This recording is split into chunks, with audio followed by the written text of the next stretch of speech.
Hello viewers, আসসালামু আলাইকুম। আমি জুয়েল বলছিলাম। আমার চ্যানেলের নাম আপনারা সবাই জানেন, জেজেকে ভ্যারাইটিস।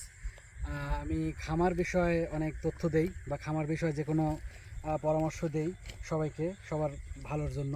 তো যাই হোক, আমি এখন বর্তমানে আমার কোনো পাখি নাই, বর্তমানে খামার একটু পরিশোধন করার কাজ চলতেছে। তো এরকম সময় আমি আজকে একটু ভাবলাম যে একটু বিলের দিকে বেড়াই, কারণ এই সময়টা খুব খুব সুন্দর একটা সময়। এই সময় বিলে কোনো কাদও থাকে না, পাট বুনছে, সব জায়গাতেই পাট, প্রচুর পাট। দেখেন, দেখাচ্ছি। এই পাশে দেখো, এখানে খুব পাতলা হয়েছে পাটটা, মানে কেবল হয়েছে গাছ। গাছ কেবল হয়েছে পাট, এখনও ঠিক মতো পাটগুলো হয়ে ওঠেনি। জমি টমি সম্পূর্ণ শুকনা।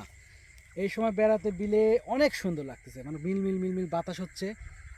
চাঁদও ছিল, আজকে চাঁদ নাই। তো এরকম একটা মুহূর্তে খুব মনের মধ্যে ফিলিংস আসলো, আমার একটা গান গেলে কেমন হয়। যাই হোক, আমি আপনাদের একটা গান শুনতে চাচ্ছি। যদি গানটা ভালো লাগে অবশ্যই একটু মানে লাইক কমেন্ট করবেন আর কি, তাহলে বুঝবো যে আসলে গানটা কেমন হয়েছে। তো ঠিক আছে, গানটা শোনানোর চেষ্টা করতেছি। তোর ওই চাঁদ বদনি হলো দোলা গাইয়া কন্যারে যাবি রে যাবি আমারে ভুইলা। তোর ওই চাঁদ বদনি হলো দোলা গাইয়া কন্যারে যাবি রে যাবি আমারে ভুইলা।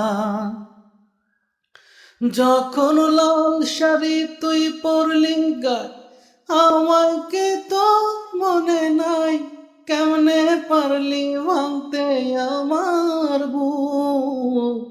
হায় রে এত কাছের মানুষ আয় কেমনে রে সব ভুইলা যায়, এক নিমিষে হৃদয়ে ভাঙচুর। তোর ওই চাঁদ বদনি হলো দোলা গাইয়া কন্যারে যাবি রে যাবি আমারে ভুইলা।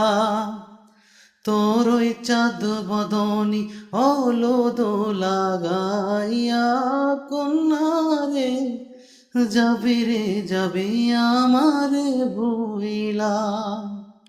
দর্শক বন্ধুরা, আজকে এ পর্যন্তই। সবাই ভালো থাকবেন। আল্লাহ হাফেজ।